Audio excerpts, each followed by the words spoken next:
Paz, igreja, boa noite.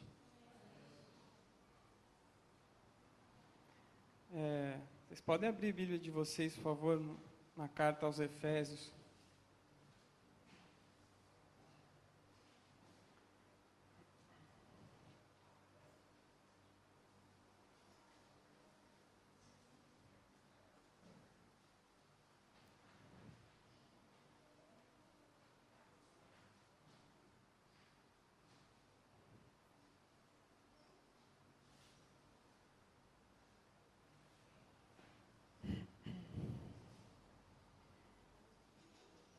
Carta aos Efésios, capítulo 5, versículo 18 ao 21.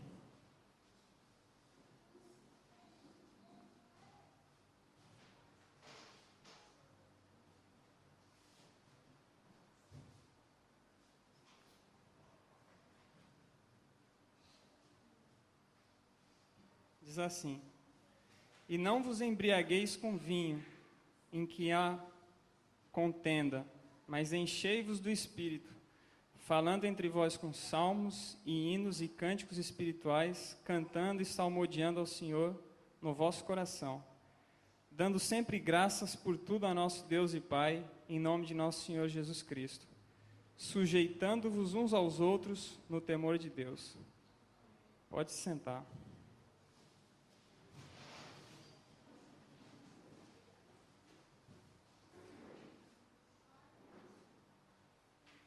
Eu cheguei à conclusão de,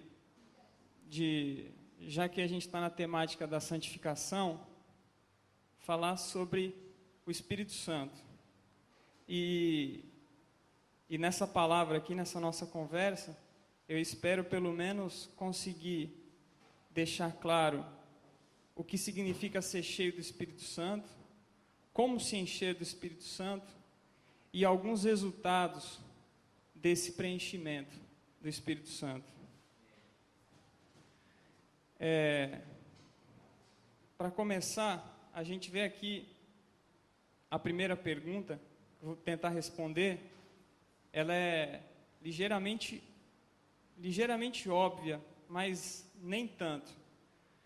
O que significa ser cheio do Espírito Santo? A gente está acostumado com um vocabulário crentez que chama a gente de vaso, nós somos recipientes, e na verdade na palavra tem isso. Paulo fala isso, nós somos vasos, os vasos da ira, enfim. Só que a gente corre um risco muito sério de, nesse entendimento, a gente confundir as coisas.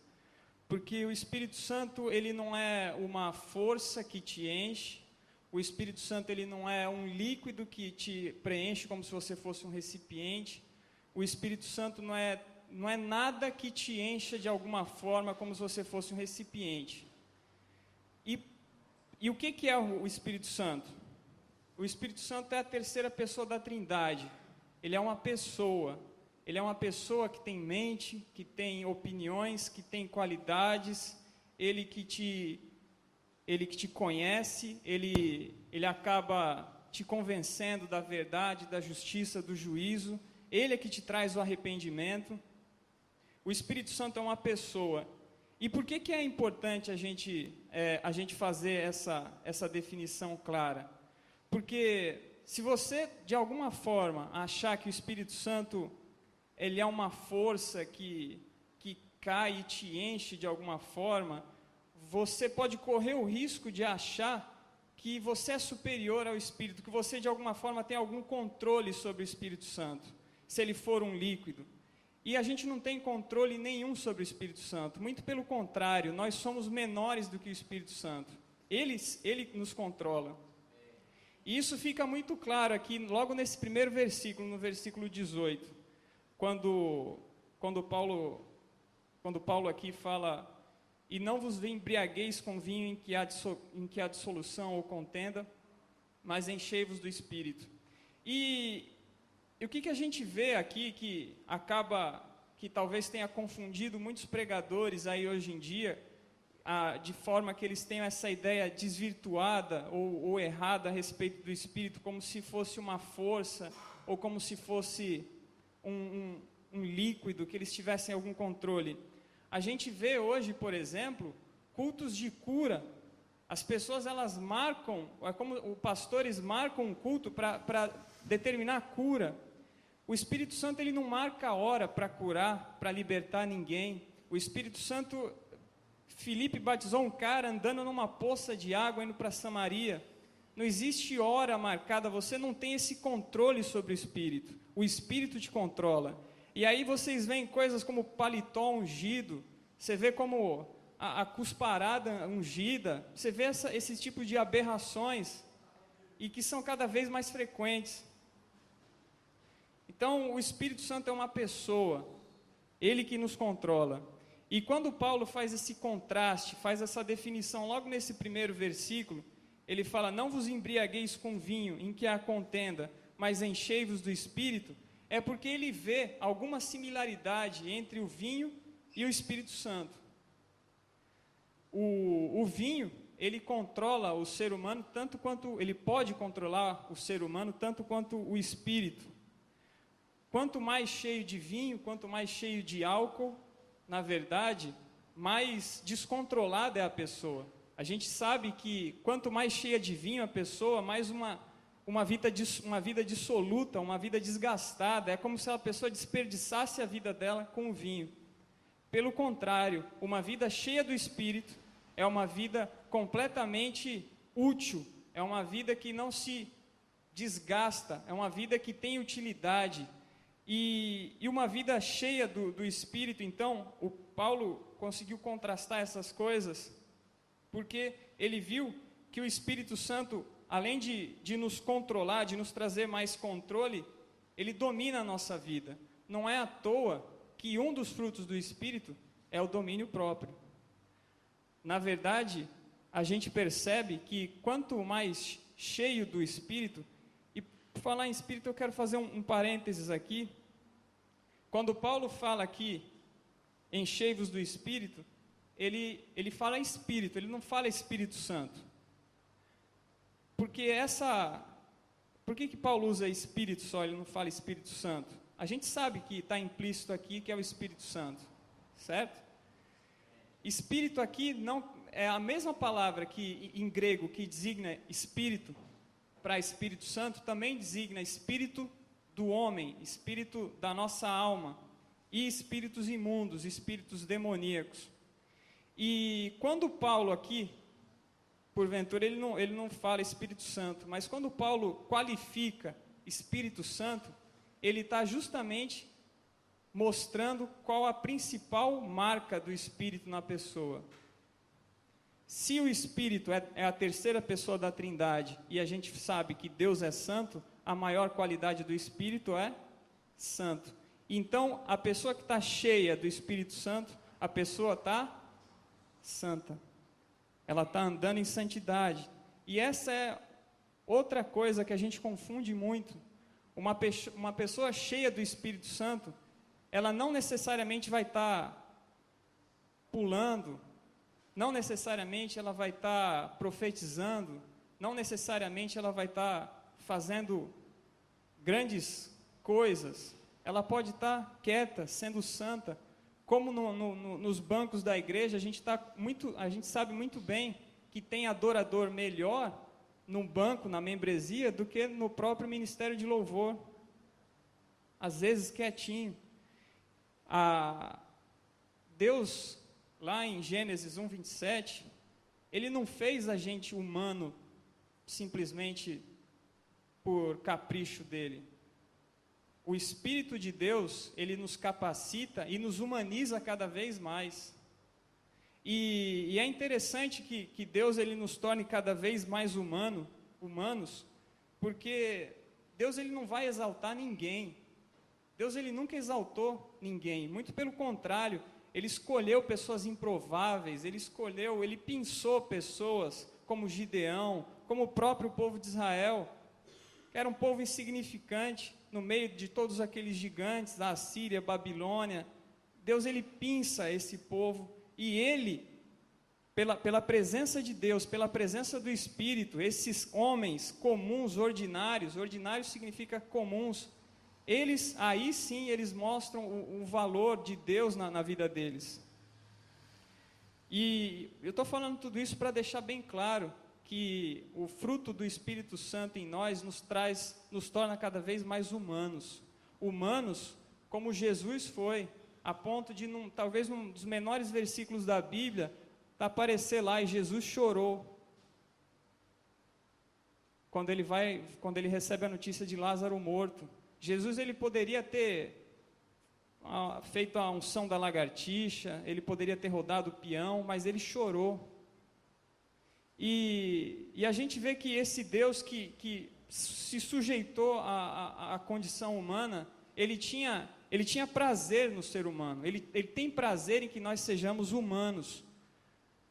Há muito daquilo que aqueles sacerdotes e aqueles levitas não eram. Tanto é que ele fala da parábola do bom samaritano. E na segunda carta a Timóteo, Paulo ele reforça ainda mais isso. Na segunda carta ao Timóteo, capítulo 1, versículo 7, ele fala que Deus não nos deu espírito de covardia, mas de poder, de amor e moderação. Um dos frutos do Espírito é a moderação. Enfim, qual é a marca então do Espírito Santo em nós? O que nos identifica? É a santidade. A santidade nos identifica. Só que a santidade, ela não é prontamente vista, ela não é prontamente identificável.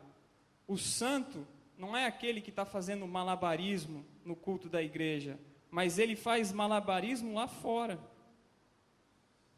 É lá fora que a gente vai cultuar a Deus, não se esqueçam disso. O crente pode passar a vida inteira dele vindo aqui de domingo a domingo, toda terça. Ele pode participar de todos os eventos. Ele pode ser até líder de célula, mas ele pode nunca ter cultuado a Deus em espírito e em verdade. A exemplo daquela mulher samaritana, que estava preocupada com o local. E o Espírito Santo, ele nos capacita para fazer a justiça de Deus, como eu falei também naquele domingo. É a justiça, é zelar pela justiça de Deus, por quem Deus é. A igreja, por que eu falei dos dons e manifestações? Porque não é novidade para a gente que nas cartas de Paulo aos Coríntios, principalmente na primeira, Paulo está enviando uma carta para uma igreja completamente carnal. Era uma igreja imoral, cheia de promiscuidade, de traição, de mentira, mas era uma igreja repleta de dons. Os caras falavam em línguas, os caras profetizavam. É a igreja que a gente tem aqui hoje. Olha para o lado e vê essas igrejas. Você não precisa tentar, você não precisa ir muito longe, vai nessas igrejas, na maioria delas, liga a TV, você vai ver as pessoas profetizando, você vai ver as pessoas falando em línguas, você vai ver o pastor rodando em peão. Mas se você pegar a palavra de Deus, se você pegar as escrituras, você vai ver que aquilo lá, toda aquela unção de lagartixa, unção de a cusparada ungida, não vale nada. E por que eu estou falando isso? Isso só aconteceu no Novo Testamento? Saul também recebeu o Espírito Santo. Saul, aquele rei que não agradava a Deus, que foi substituído por Davi. Saul recebeu o Espírito Santo, fez aquilo que devia fazer, e o Espírito se ausentou dele. As manifestações do Espírito, elas tinham um fim, elas têm um fim. Só que não só de manifestações vive aquela pessoa que está cheia de Espírito, mas vive de santidade. E as manifestações, como as línguas, por exemplo, elas cumpriram um papel que elas serviam lá na igreja de Atos. Em Atos 2, a gente vê que aqueles homens judeus, eles receberam o Espírito Santo e falaram em línguas. Em Atos 8, a gente vê que Filipe foi pregar em Samaria. E quem eram os samaritanos? Mistos, judeus e não judeus. e aquilo ficou claro, porque quando eles receberam o Espírito Santo, eles começaram a falar em línguas, e aí os judeus que achavam que Jesus tinha vindo só para eles, que o Espírito tinha descido só para eles, começaram a se perguntar, mas desceu para esses caras aqui que não valem nada? E aí aí Pedro, em Atos 10, vai para a casa de Cornélio, e quem era Cornélio? Era um gentil, que não era nem misto, era mais lixo ainda naquele tempo, e ele vê o Espírito Santo descer sobre Cornélio e falar em línguas, e aí eles ficam assustados. E depois, lá em Atos 19, os discípulos de João Batista, que também eram crentes, só que ainda não tinham recebido o Espírito Santo, recebem o Espírito Santo e falam em línguas. O ciclo fecha. As línguas, elas começam a operar com um motivo naquele momento, para mostrar para aquele povo que aqueles homens e mulheres que não eram judeus, que não eram filhos de Davi, estavam sendo incorporados. Hoje, as línguas continuam com outra finalidade, não só mostrar, mas com outra finalidade, vocês sabem muito bem, não vou continuar falando das línguas aqui, não é esse o meu objetivo. Mas a marca do Espírito Santo é a santidade. Só que para a gente chegar na santidade, antes a gente precisa resolver uma coisa, que Paulo fala aqui, e não vos embriagueis com vinho, em que há contenda, mas enchei-vos do Espírito. Significa que, antes da gente se encher do Espírito, a gente tem que resolver o vinho. Antes da gente se encher do Espírito, a gente precisa se arrepender.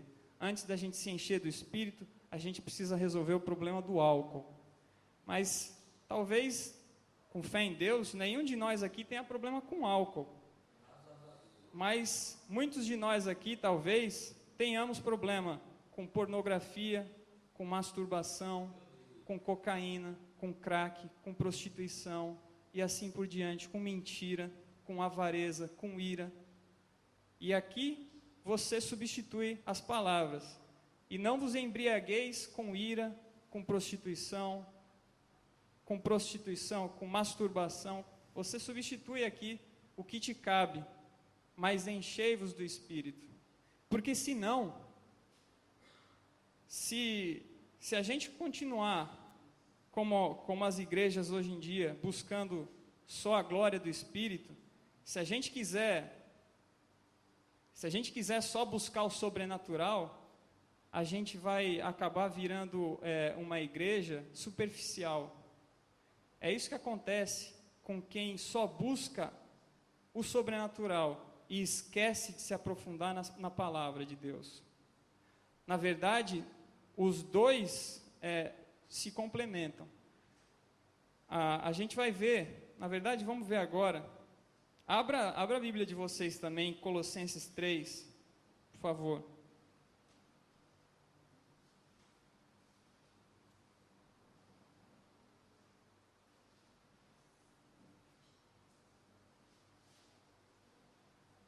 Colossenses 3,16.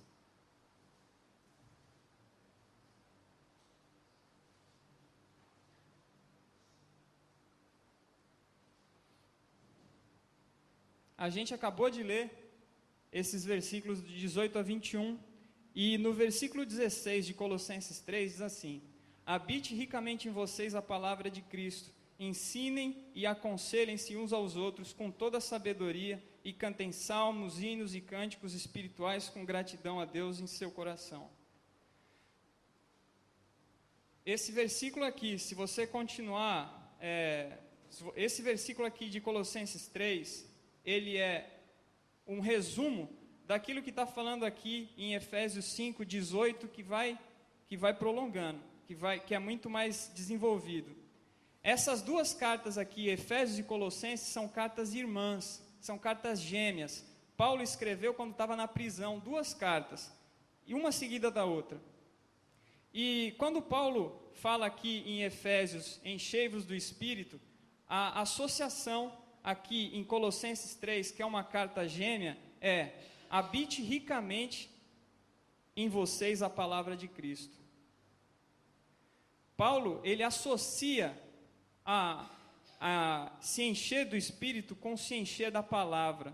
E muita gente hoje tenta dissociar uma coisa da outra.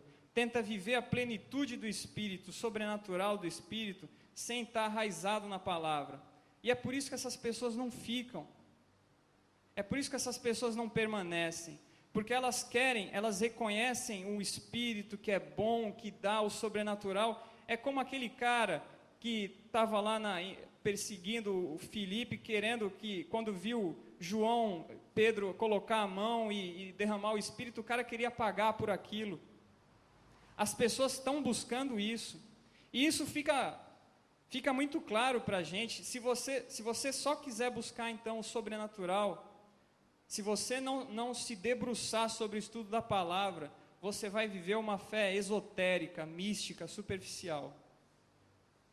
Por outro lado, se você só se debruçar na palavra e esquecer o Espírito, você vai viver um legalismo, uma religiosidade cruel, palavra morta.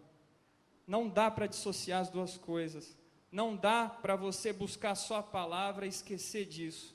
Você tem que unir as duas coisas. Você tem que se arrepender.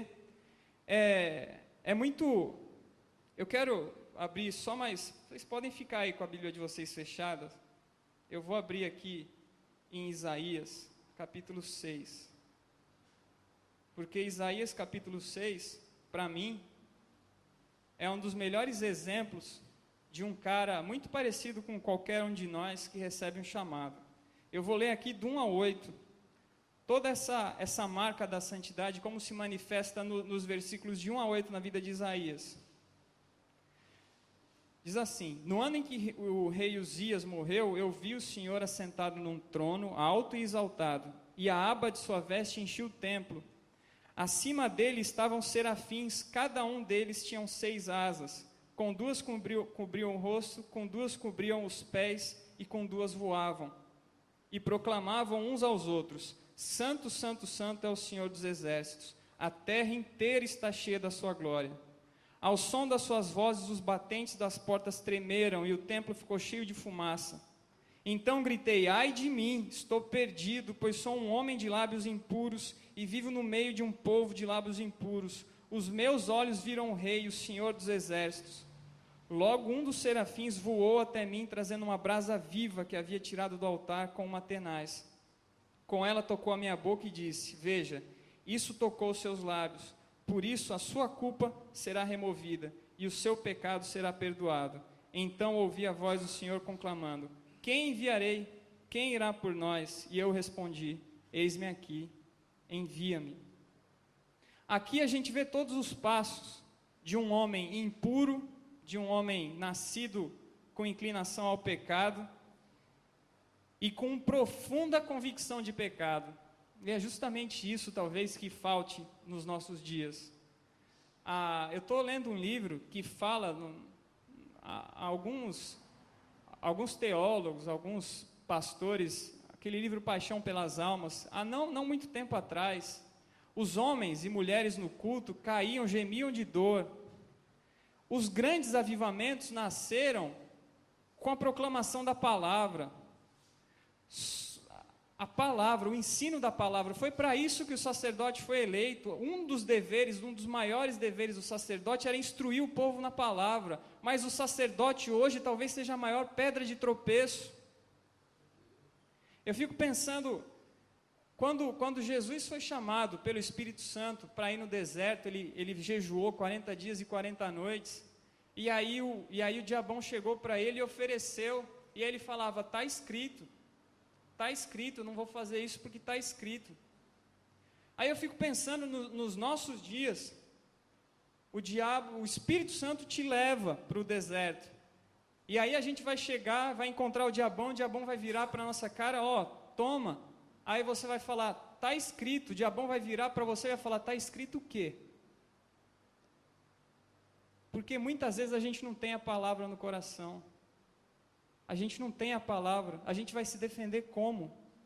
O diabão vai falar: está escrito. Você vai falar: está escrito. O diabão vai rir da sua cara.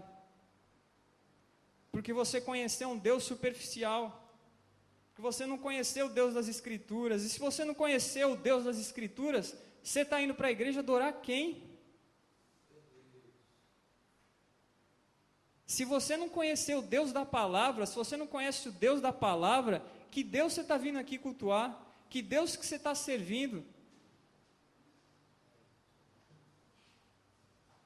E você pode passar a vida inteira cultuando, vindo aqui de domingo a domingo, sem nunca conhecer Deus. O Salmo 9, no versículo 10, fala que aqueles que te conhecem confiam em ti. Aqueles que te conhecem, aí eu vou falar uma coisa. Eu não conheço o nosso amigo ali de óculos, mas se ele me falar o nome, é suficiente para eu conhecer ele? Não é. Ele vai deixar eu entrar na casa dele simplesmente por eu saber o nome dele? Não vai. Mas muitos de nós se contentam com isso. Isso não é novidade. Isso não é novidade. Se a gente voltar lá para Êxodo 20, quando Deus chamou o povo no Monte Sinai, aquele povo lá em Êxodo 20, em Deuteronômio 5, Moisés fala disso com mais profundidade. Moisés fala assim, quando Deus está dando as ordens, quando Deus está dando os mandamentos, aquele povo vê aquela nuvem, os relâmpagos, os trovões, eles escutam a voz de Deus, com aquela voz de Cid Moreira, aquele povo fica com medo, aquele povo fala, vai você, Moisés. Era enquanto Deus estava falando as leis. Aquele povo, por que aquele povo não se aproximou naquele momento? Porque aquele povo estava acostumado com Deus de Gênesis, com Deus que dá, com Deus que faz o céu e a terra, com Deus que dá o pão, com Deus que tira a água da rocha. Aquele povo não queria trabalho, não queria esforço. Aquele povo achava que ia atravessar o deserto e ia ser sustentado por aquele Deus de Gênesis, esqueceu. E hoje a gente continua do mesmo jeito, a gente sabe muito bem que Deus é amor, a gente sabe que Deus é bom, a gente sabe que Deus ajuda, é misericordioso, mas a gente esquece que Deus é justo. E isso fica muito claro nas nossas vidas, a gente não sabe ser repreendido. Por que aquele povo se afastou da palavra? Porque a palavra mostrava o pecado para o povo.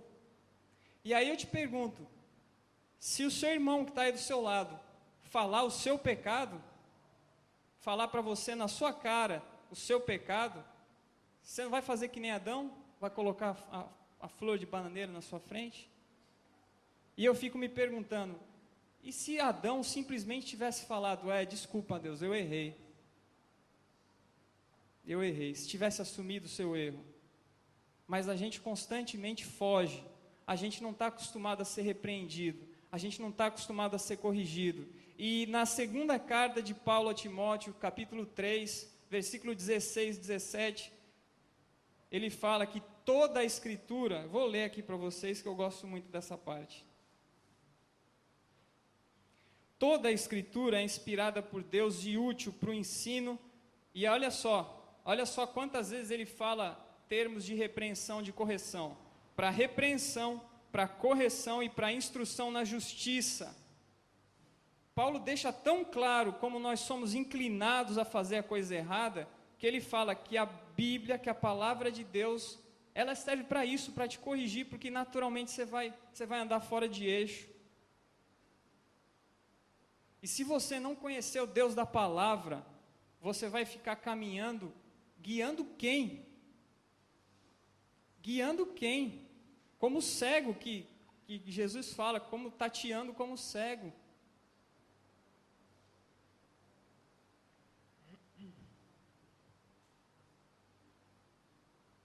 Aquele povo era um povo que buscava, como fica bem configurado hoje, mais saciar o seu prazer do que reconhecer a justiça de Deus.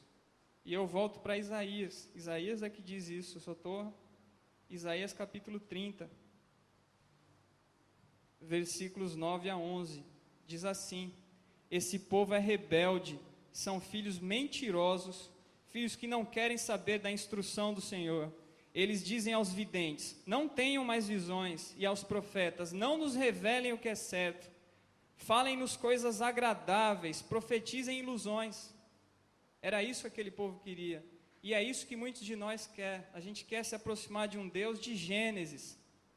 Mas é interessante que em Gênesis, Deus é o Deus criador. Ele faz o céu, a terra, Ele dá maravilhas, Ele é o Deus extraordinário. Em Êxodo, Ele tira o povo do Egito, Ele é o Deus que liberta. Mas onde é, em que livro Deus santifica o povo?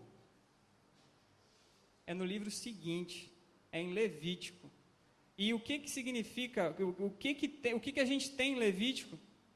A gente tem a lei. Essa lei aqui é a palavra. É mostrando, em Êxodo Deus tira o povo do Egito, mas é em Levítico que Deus tira o Egito do povo. Aliás, ele tenta tirar o Egito do povo. Só que aquele povo se afasta, aquele povo se deixa levar pelas suas emoções, pelos seus desejos. Aquele povo é um povo de dura cerviz. E aqui eu não pretendo acabar agora, mas eu gosto de pensar no Salmo 34, no versículo 8, que diz assim: provem e vejam como Deus é bom.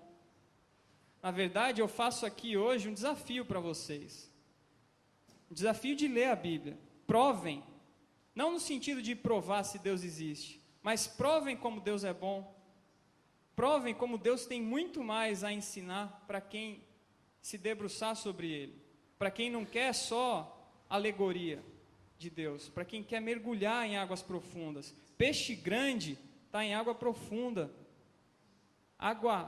peixe pequeno, cardume pequeno está em água rasa, peixe grande mergulha fundo.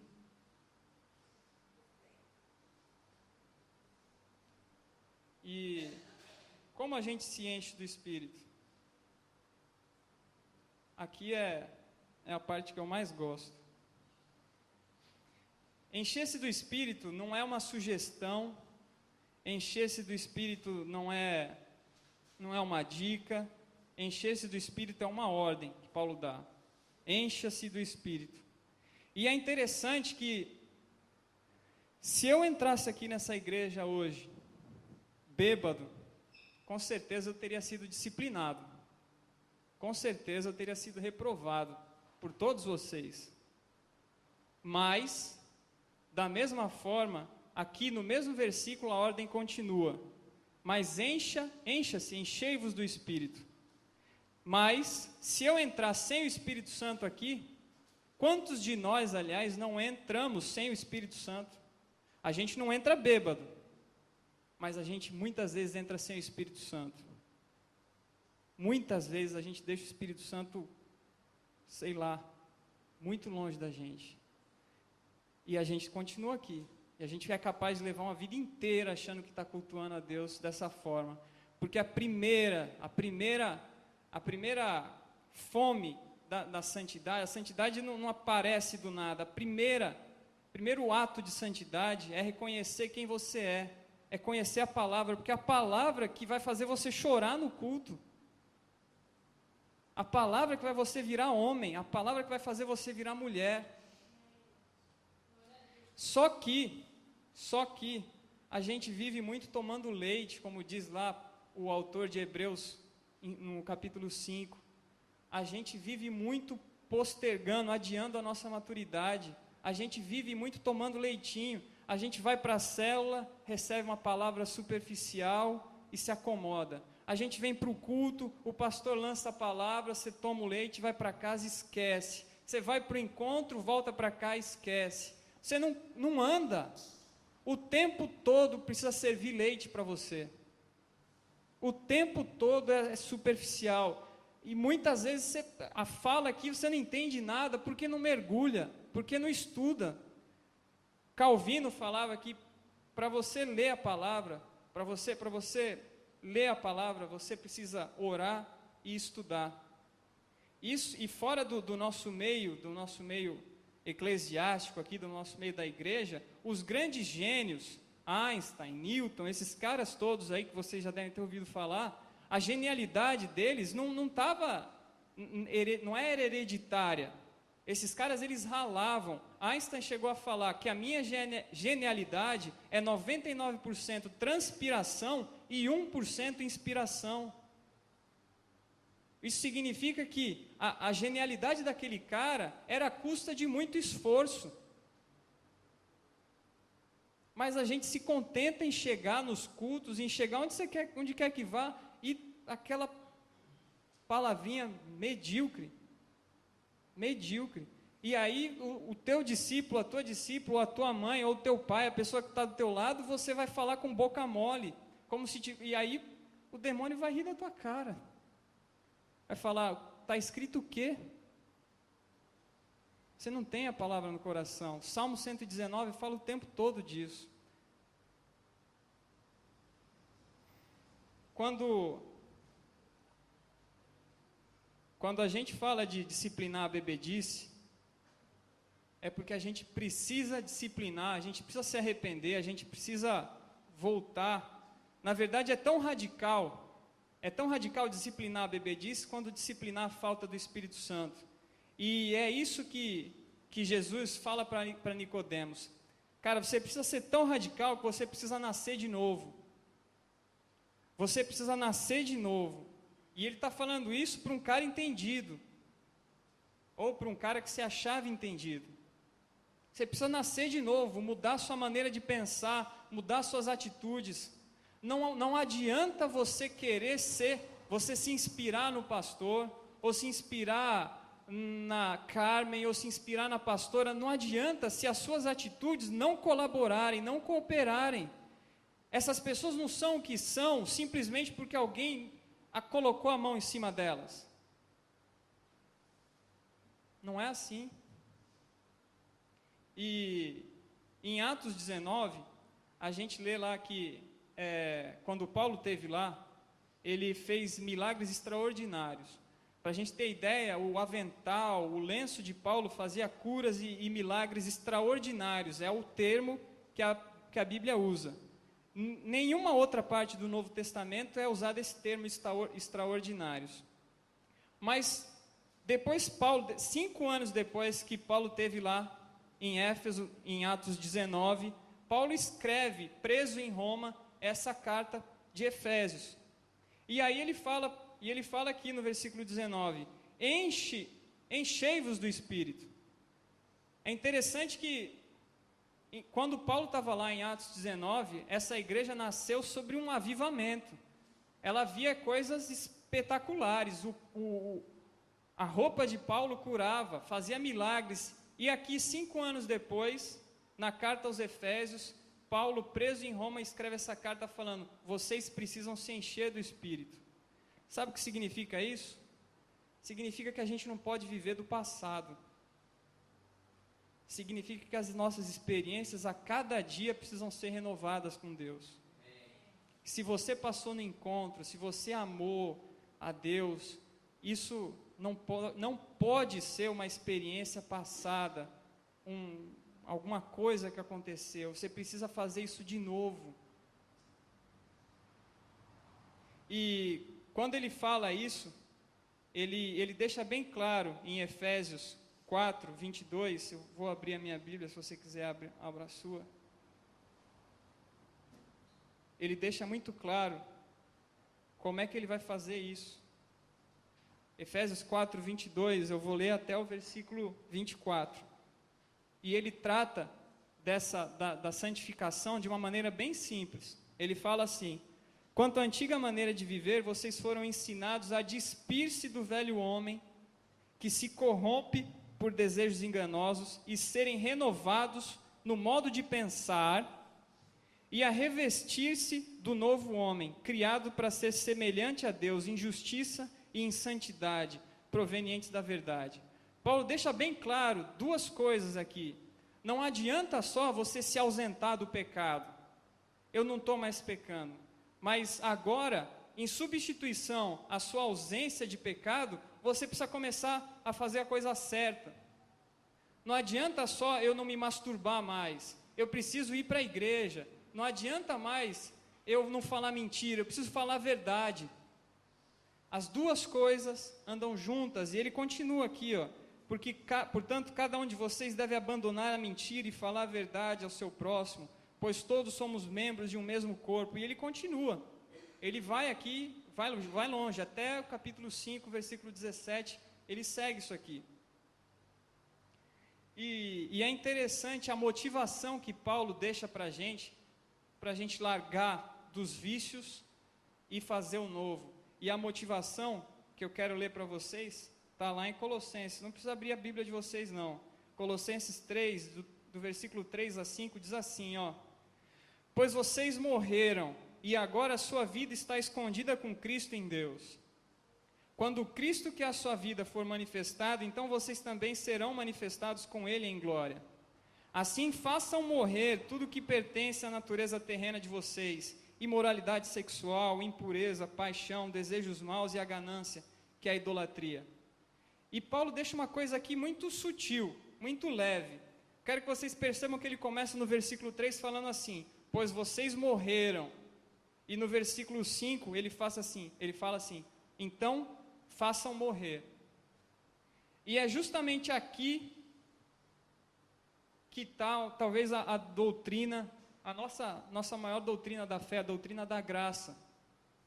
A doutrina da graça está escondida nesses versículos aqui. Isso aqui nos diferencia de todos os outros, porque aqui Paulo está falando, pois vocês morreram e agora façam morrer. Vocês morreram com Cristo e agora façam morrer. Jesus, ele nos deu ele nos amou primeiro. Isso é muito significativo, porque nas outras religiões é dito assim, a religião do mérito, por exemplo, você precisa fazer alguma coisa para ser salvo. Naquilo que a gente acredita, você já está salvo, por isso você precisa fazer.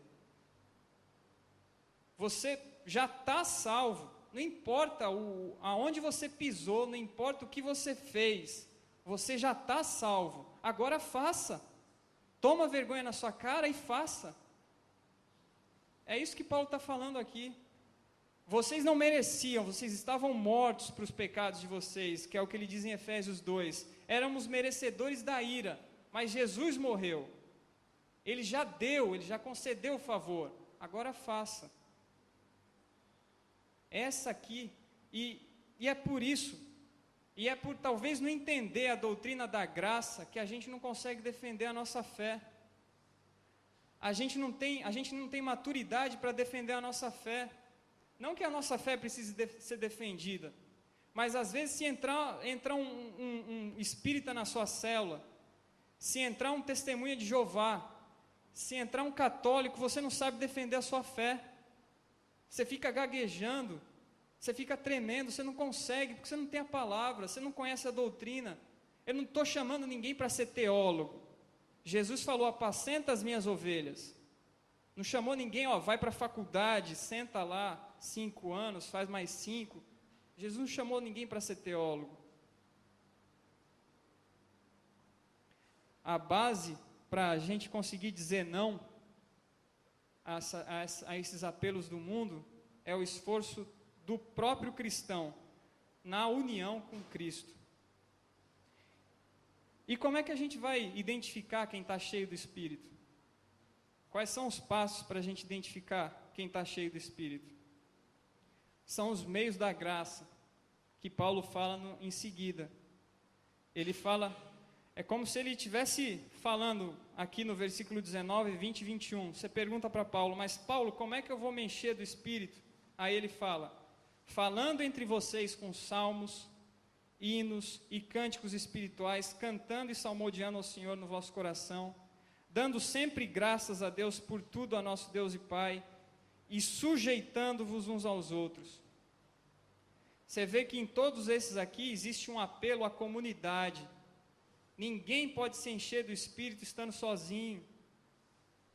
Na comunidade Deus derrama o Espírito. Existe unção na união do povo de Deus. E aí eu fico vendo, às vezes eu paro para observar isso. Quando o culto acaba, ou quando a célula acaba, quais são as nossas conversas ali fora? Do que a gente fala? Nós somos muito bons em defender. Eu sou capaz de defender o São Paulo Eu defendo com unhas e dentes o meu time, mas eu não defendo a minha fé. Eu tenho a boca mole para defender a minha fé, porque eu não lido com isso. Falando entre vós com salmos, não quer dizer lendo o livro de salmos, mas lendo a palavra. As conversas diárias, rotineiras de vocês, giram em torno do quê? De futebol? De Corinthians? Vai para o inferno. De quê?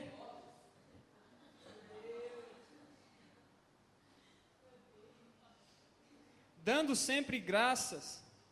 O Espírito Santo não vai encher um cara que murmura. O Espírito Santo não vai encher um cara ingrato. O Espírito Santo não vai encher. E sujeitando-vos uns aos outros. Talvez essa seja a tarefa mais difícil, se sujeitar, tolerar, saber lidar uns com os outros. O Espírito Santo simplesmente não vai te encher, porque ele te fez irmão. Não adianta. E não há cristão sem o Espírito Santo de Deus. Você pode ser qualquer coisa. Você pode ser espírita, do candomblé, da umbanda, do que você quer que seja.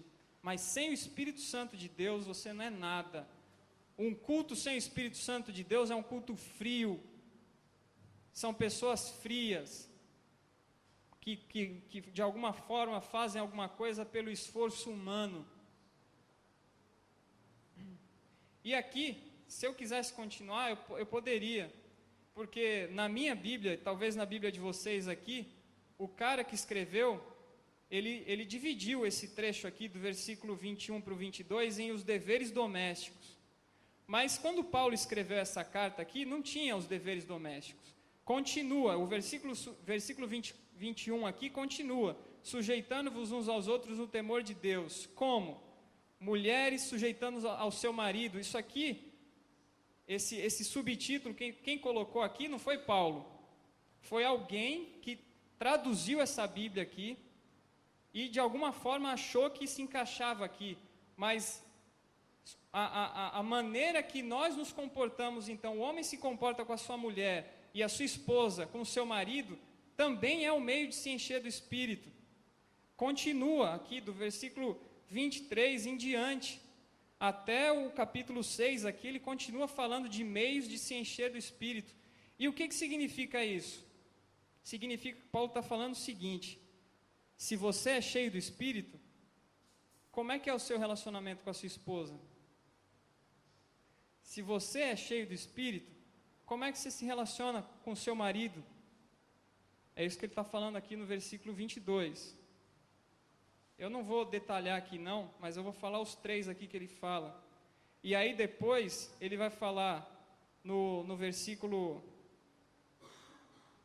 ele vai falar do pai e do filho, do relacionamento pai e filho. Ele vai falar, você está cheio do Espírito Santo? Como é que é o seu relacionamento com o seu filho? Você está cheio do Espírito Santo? Como é que é o seu relacionamento com seu pai? É lá é o teu ministério, lá é o teu primeiro ministério. Você vem pagar uma aqui de santo, como é que está você lá na sua casa? É isso que Paulo está falando aqui. Aí ele fala dos funcionários, você está cheio do Espírito Santo? Como é que você se comporta no seu trabalho?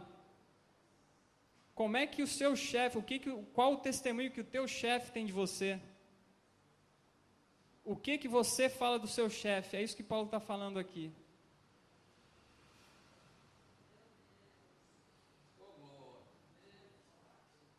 Bom,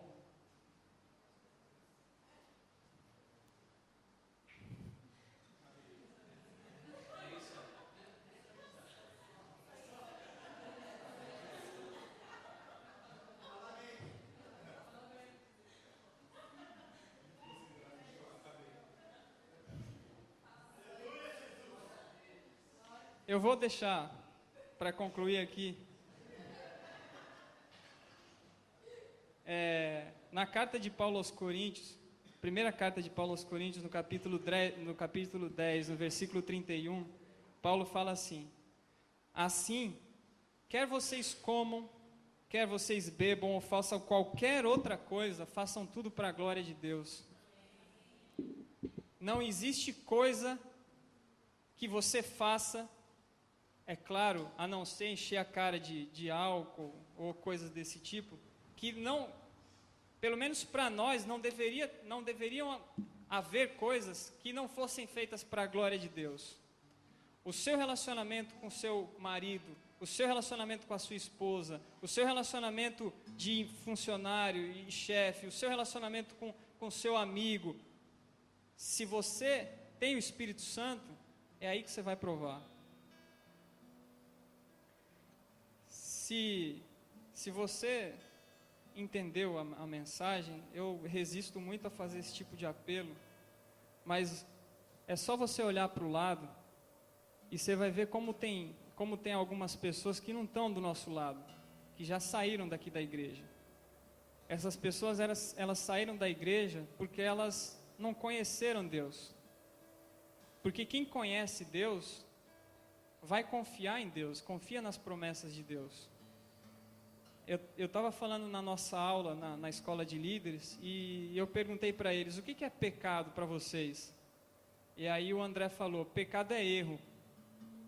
Aí eu falei assim, vamos desenvolver um pouco mais isso aí.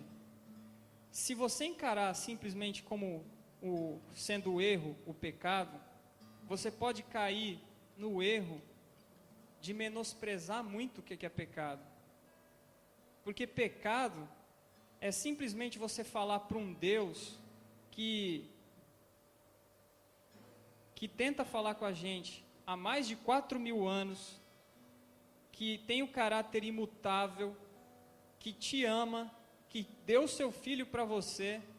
Pecado é você falar para esse Deus que é imutável, falar, não, eu não quero fazer as coisas do seu jeito, eu quero fazer as coisas do meu jeito, no meu tempo, da minha forma.